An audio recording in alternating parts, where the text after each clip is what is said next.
सावित्रीबाई फुले पुणे विद्यापीठ या विद्यापीठाच्या अंतर्गत काम करत असणारी तुमची आमची संस्था पुणे जिल्हा शिक्षण मंडळ आणि या संस्थेच्या एकत्रित 12 महाविद्यालयांचा पदवीग्रहण समारंभाच्या निमित्ताने आजचे आपले प्रमुख अतिथी ज्यांच्या इथल्या वावरणाने किंवा ज्यांच्या पदस्पर्शाने या मंचाचं प्रतिभा मंचात रूपांतर झालं अशा आजच्या प्रतिभा मंचावर उपस्थित असणारे आदरणीय डॉक्टर M.G. ताकवले सर, माजी कुलगुरू, शिवाजी विद्यापीठ कोल्हापूर, त्याचप्रमाणे उपस्थित पुणे जिल्हा शिक्षण मंडळ परिवारात माझ्यासोबत काम करत असणारे आजच्या कार्यक्रमाचे अध्यक्ष आणि शिक्षण मंडळाचे मानद सचिव सन्माननीय ॲडव्होकेट संदीपजी कदम साहेब, जे सावित्रीबाई फुले पुणे विद्यापीठाचे सिनेट सदस्य पण आहेत, त्याचप्रमाणे माझ्यासोबत संस्थेत कार्यरत असणारे वडीलधारे आदरणीय मोहनरावजी देशमुख साहेब खजिनदार, त्याचप्रमाणे आदरणीय L.M. पवार सर उपसचिव आणि A.M. जाधव साहेब सहसचिव प्रशासन, त्याचप्रमाणे उपस्थित सर्व महाविद्यालयांचे प्राचार्य, समोर उपस्थित हेड ऑफिसमधील कर्मचारी वर्ग, परिवारातील सर्व प्राध्यापक बंधू भगिनी ज्यांना आज पदवी मिळणार आहे, असे सर्व विद्यार्थी, या ठिकाणी ज्यांनी चांगलं निवेदन केलं अशा माया माईनकर मॅडम, अपेक्षा जाधव मॅडम, त्याचप्रमाणे सातत्याने हे चांगले कार्यक्रम यशस्वी होण्यासाठी प्रयत्नशील असणारे शिक्षकेतर वर्ग, आजचा हा पदवी प्रदान कार्यक्रम सरांच्या बाबतीमध्ये माईनकर मॅडमनी परिचय करून दिला, जाधव मॅडमनी परिचय करून दिला आणि सरांनी आपल्याच भाषेमध्ये संस्थेशी असणारे त्यांचे ऋणानुबंध किंवा त्यांचे पारिवारिक संबंधही या ठिकाणी सांगितले. संस्थेची स्थापना 1941 साली झाली, जवळपास 78 वर्षे होत आली आणि त्या काळात जिल्हा लोकसभेमध्ये कार्यरत असणारे बाबुरावजी घोलपसाहेब असू द्यात किंवा अण्णासाहेब आवटे असू द्यात, शारदाबाई पवार असू द्यात, यांच्या विचारातून या संस्थेची स्थापना झाली. ह्याचं कारण असं की त्यावेळेसचे सरपंच किंवा जे व्हाईस चेअरमन असायचे आणि घोलपसाहेब ज्यावेळेस काही कारणानिमित्त त्यांच्याशी संपर्क साधायचे त्यावेळेस सहीच्या ऐवजी ते अंगठा द्यायचे आणि त्यामुळं या सगळ्या लोकांना असं वाटलं की हा बहुजन वर्गाचा अडाणीपणाकडचा प्रवास हा शिक्षणाच्या बाबतीमध्ये परिवर्तित झाला पाहिजे आणि म्हणून मोठ्या विचारातून या संस्थेची स्थापना झाली आणि त्याचाच चित्र आज समोर दिसतंय सर, की त्या काळात एका शाळेपासून आपण उल्लेख केला, नसरापूरची ती पहिली शाळा, त्या शाळेपासून हा प्रवास जो सुरू झाला त्या आजच्या या पदवी ग्रहण समारंभापर्यंतचा. आणि मला अपेक्षा आहे की या ठिकाणी आम्ही सोबत काम करत असताना दादांचे या ठिकाणी मार्गदर्शन आम्हाला लाभतंय आणि त्या मार्गदर्शनाच्या अंतर्गतच संदीप कदम साहेब असू द्या, आम्ही सर्व पदाधिकारी असू द्या, जे वेगवेगळे उपक्रम आम्ही राबवतो विद्यार्थ्यांच्या हितासाठी, त्याच्यामध्ये नवीन नवीन काही संस्था शाखा पण स्थापन करतो. आर्किटेक्चर कॉलेज या ठिकाणी आला, आता हडपसरला आपण एक फार्मसी कॉलेज पण सुरू करतो, या ठिकाणी बिहोकचा चांगला फॅशन डिझायनिंगचा एक अभ्यासक्रम सुरू केला आहे, इतरही अनेक कॉलेजमध्ये चांगले अभ्यासक्रम सुरू केलेले आहेत. आणि सरांनी ज्याप्रमाणे आता सांगितलं की तुम्हाला फक्त पदवी घेऊन उपयोग नाही तर कुठलं तरी कौशल्य तुमच्या अंगी असायला पाहिजे आणि म्हणून या अंतर्गतच सर आम्ही पण आमच्या संस्थेमध्ये काही छोटे मोठे कौशल्य विकसित व्हावं विद्यार्थ्यांचा अशा पद्धतीचे काही अभ्यासक्रम राबवले आणि निश्चितपणे आपण जे मार्गदर्शन केलं त्या मार्गदर्शनाचा या विद्यार्थ्यांना त्या कोर्सेसच्या माध्यमातून सुद्धा अतिशय चांगला उपयोग होणार आहे. या ठिकाणी ज्यांना ज्यांना या ठिकाणी पदवी मिळणार आहे त्या सर्वांना मी संस्थेचे अध्यक्ष आदरणीय अजितदादा पवार साहेब यांच्या वतीने मनापासून अशा शुभेच्छा देतो. या ठिकाणी दादांची ही तिसरी पिढी, शारदाबाई पवार या संस्थापक, त्याचप्रमाणे आधारस्तंभ आमच्या संस्थेचे आणि मार्गदर्शक पद्मविभूषण शरद पवार साहेब, हे सुद्धा आम्हाला सातत्याने मार्गदर्शन करतात, मदत करत असतात. आणि आज तिसऱ्या पिढीमध्ये अजितदादा पवार साहेब सुद्धा प्रत्येक वेळेस जे काय आमची अडचण असेल, संदीप कदम साहेब असू द्या, आम्ही असू द्या, ज्यावेळेस सांगायला जातो ती तातडीने त्याचं निरसन करतात. ज्या प्रकारची मदत त्यांच्याकडून शासनाकडून आम्हाला पाहिजे असेल ती मदत सुद्धा दादा करतात. आणि म्हणून निश्चितपणे दादांचा सुद्धा या ठिकाणी आवर्जून उल्लेख करायला पाहिजे. दादांच्या वतीने तुम्हाला मनापासून शुभेच्छा. आमचं हेड ऑफिस जे आहे, हेड ऑफिसमधील सर्व PDA परिवाराच्या वतीने तुम्हाला मनापासून अशा शुभेच्छा देतो. आणि तुमचं पुढचं आयुष्य अशाच प्रकारे बहरत जावं. या ठिकाणचे काही जण पुढचं शिक्षण घेण्यासाठी जाणार, काही जण कदाचित तिथं थांबणार असतील, तर आपण एका सुज्ञ नागरिकामध्ये आपलं बदल झालेला आहे हे गृहीत धरून निश्चितपणे भारताचं नाव जगामध्ये उज्ज्वल राहील याची काळजी आपण घेताल, अशा प्रकारची आपल्याकडून अपेक्षा व्यक्त करतो. थांबतो. जय हिंद, जय महाराष्ट्र, जय PDA. धन्यवाद सर. आपण विद्यार्थ्यांचं अभिनंदन केलं, त्यांना शुभेच्छा दिल्या आणि त्यांचा उत्साह द्विगुणित केला, त्याबद्दल आपलं धन्यवाद. महान तत्ववेत्ता ॲरिस्टॉटल यांच्यानुसार शिक्षण हे अनुकूल परिस्थितीत संपत्तीप्रमाणे प्रतिकूल परिस्थितीत एक आधार म्हणून कार्य करते. असा आधार पुणे जिल्हा शिक्षण मंडळाने बहुजन हिताय बहुजन सुखाय हा मूलमंत्र घेऊन अनेकांना दिला.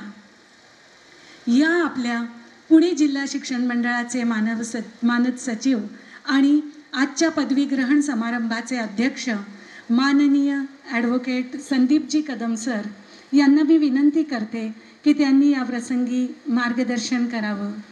आदरणीय ॲडव्होकेट संदीपजी कदम सर.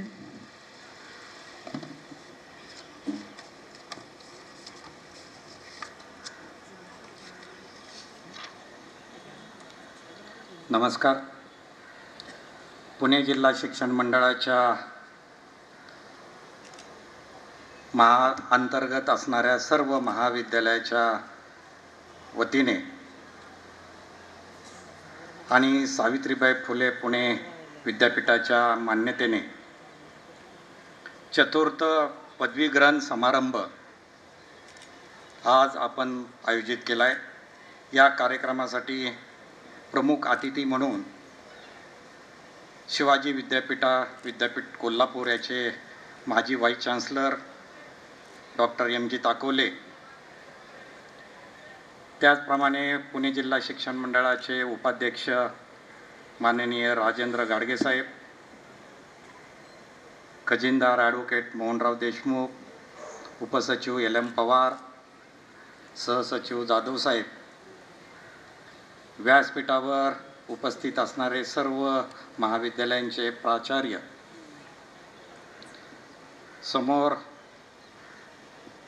बसलेले आणि ज्यांना पदवी मिळणार आहेत आणि पदवी प्राप्त स्वीकार करणार आहेत असे माझे पदवीधर विद्यार्थी-विद्यार्थिनी, महाविद्यालयाचे उपप्राचार्य, महाविद्यालय परीक्षा अधिकारी, त्याचप्रमाणे सर्व प्राध्यापक वर्ग, शिक्षक शिक्षकेतर सर्व स्टाफ, पत्रकार बंधू आणि भगिनींनो, बेसिकली आजचा जो पदवी प्रदान कार्यक्रम आहे हा संस्थेच्याच नव्हे तर विद्यार्थ्यांच्या दृष्टीने अत्यंत महत्त्वाचा आहे. कारण विद्यार्थ्यांनी पहिला टप्पा पार केला आहे आणि दुसऱ्या टप्प्यात आता ते पदार्पण करतात आणि त्यांना अनेक आव्हानांना तोंड पण द्यायचं आहे.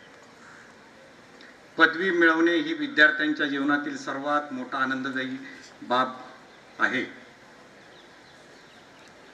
त्यांच्या भावी आयुष्यात महत्त्वाची ती पदवी ठरणार आहे आणि ते त्यांचं करिअर घडवण्यासाठी उपयोगी होणार आहे. आणि या पदवी ग्रहणानंतर जो विद्यार्थी पदवी ग्रहण करणार तो एक समाजामध्ये एक सुजाण सक्षम नागरिक म्हणून समाजापुढे वावरणार आहे. आणि म्हणून या कार्यक्रमासाठी पदवी प्राप्त केलेल्या सर्व विद्यार्थ्यांचे मी मनापासून अभिनंदन करतो व त्यांच्या पुढील करिअरसाठी शुभेच्छा देतो. आजच्या कार्यक्रमासाठी उपस्थित असलेले प्रमुख अतिथी यांचं जाधव मॅडमने त्यांची ओळख करून दिलेलीच आहे. परंतु एक नावाजलेले शिक्षणतज्ञ, उत्तम प्रशासक, सामाजिक बांधिलकी आणि सामाजिक कामाची आवड असणारं एक व्यक्तिमत्व, विद्यार्थी हा केंद्रबिंदू मानून सतत शिक्षणामध्ये आणि इतर शिक्षण संस्थांना आपल्या हातनं जेवढी मदत करता येईल तेवढं करण्यासाठी ध्यास असणारं व्यक्तिमत्व, शिवाजी विद्यापीठाचे व्हाईस चान्सलर होतेच, त्याचप्रमाणे प्रवारा इन्स्टिट्यूट ऑफ मेडिकल सायन्सचे सुद्धा ते कुलगुरू म्हणून त्यांनी काम केलं आहे. सेंट्रल गव्हर्नमेंटच्या ministry of new and renewable energy या डिपार्टमेंटमध्ये ॲडवायझरी बोर्ड कमिटी मेंबरमध्ये सुद्धा त्यांनी काम केलं आहे. त्यांना अवॉर्डसुद्धा अनेक मिळालेले आहेत. 95पेक्षा अधिक रिसर्च पेपर नॅशनल आणि इंटरनॅशनल पेपरला मध्ये त्यांनी प्रकाशित झाली आहेत. 25पेक्षा अधिक प्राध्यापकांना, विद्यार्थ्यांना त्यांना PhD दिलेत. असं अष्टपैलू व्यक्तिमत्व आणि खऱ्या अर्थाने आपल्या संस्थेशी जिव्हाळा असणारे, आस्था असणारे असे ताकोले साहेब आपल्या कार्यक्रमाला प्रमुख अतिथी मिळाले. हा एक आपला योगच म्हणावा लागेल. घाडगे साहेबांनी सांगितलं की संस्था 1941 साली संस्था स्थापन झाली, म्हणजे जवळजवळ आज आपण 79 वर्षात पदार्पण करून आता 80 वर्षात प्रवेश करणार आहोत. 79 वर्षापूर्वी आदरणीय घोलपसाहेब असतील, त्यावेळेचे अध्यक्ष अण्णासाहेब आवटे असतील आणि शारदाबाई पवार यांनी जे ज्ञानाचं जे रोपटं लावलं होतं, आज त्याचं वटवृक्षामध्ये रूपांतर झालं आहे. बहुजन हिताय बहुजन सुखाय, त्याचप्रमाणे साक्षरता ते संगणक व नीती ते इंटरनेट या ध्येयाने प्रेरित होऊन संस्था सदैव कार्यरत आहे. आज जवळजवळ 167 शाखा कार्यरत आहेत आणि 95,000च्या जवळपास विद्यार्थी शिक्षण घेतात. 4-4.5 स्टाफ कार्यरत आहे. हे सर्व पिढीचं एक कुटुंब आहे आणि ते एक चांगल्या पद्धतीचं काम करत आहे. आणि हे करत असताना महाराष्ट्र शासनाने आपल्या संस्थेला आदर्श शिक्षण पुरस्कारही दिलेला आहे. विद्यार्थी मित्रांनो, आपण आज पदवी घेणार आहोत, परंतु पदवी घेत असताना आईवडिलांचं स्वप्न पूर्ण करण्याची तुम्हाला एक जिद्द असली पाहिजे आणि त्या जिद्दीपोटी ते स्वप्न पूर्ण करण्यासाठी तुम्ही रात्रंदिवस झटत असता. तुमच्यासमोर अनेक ध्येय आहेत. तुम्हाला पदवी मिळवल्यानंतर अत्यंत आनंद होतो, परंतु या शैक्षणिक परीक्षेत उत्तीर्ण होऊन तुम्हाला जीवनाच्या अवघड अशा परीक्षेला सामोरे जावे लागणार आहे. एक परीक्षा तुम्ही पास झालाय, परंतु दुसरा टप्पा आपल्याला अजून पार करायचा आहे. त्याच्यामध्ये अनेक आव्हाने आहेत. करिअर घडवण्यासाठी अजूनही आपल्याला अनेक पल्ला गाठायचा आहे. सामाजिक बांधिलकीची जबाबदारी पण आपल्याला सांभाळायची आहे आणि एक उत्तम आणि सक्षम नागरिक समाजापुढे आपल्याला जायचं आहे. या सर्वांना तोंड देण्यासाठी आपल्याला कटिबद्ध राहायला पाहिजे. दुसरी गोष्ट, शिक्षणातून ज्ञान मिळते, परंतु उच्च शिक्षणातून काही मूल्य आपल्याला मिळतात आणि ती जोपासण्याची गरज आहे. त्याच्यामध्ये मूल्य म्हणजे कोणती मूल्ये? एक स्वातंत्र्य, समता, बंधुता, न्याय, धर्मनिरपेक्षता ही सामाजिक मूल्य तुमच्यामध्ये रुजलीच पाहिजे आणि त्याचा दैनंदिन व्यवहारामध्ये, दैनंदिन जीवनामध्ये यशस्वी वापर आपण केला पाहिजे. एक चांगला माणूस व सक्षम नागरिक म्हणून जगण्यास हे तुमचे शिक्षण उपयोगी पडले पाहिजे आणि हे जर खरंच उपयोगी पडले तर खऱ्या अर्थाने आपण ही शिक्षण आणि ही पदवी उपयोगी पडली आणि त्याचा आपल्या करिअरमध्ये उपयोग झाला असं म्हणता येईल. बेसिकली हेच उच्च शिक्षणाचे ध्येय असले पाहिजे, हे पण सर्वांनी समजून घेतले पाहिजे. आज आपल्या दैनंदिन जीवनात झपाट्याने बदल होत आहे.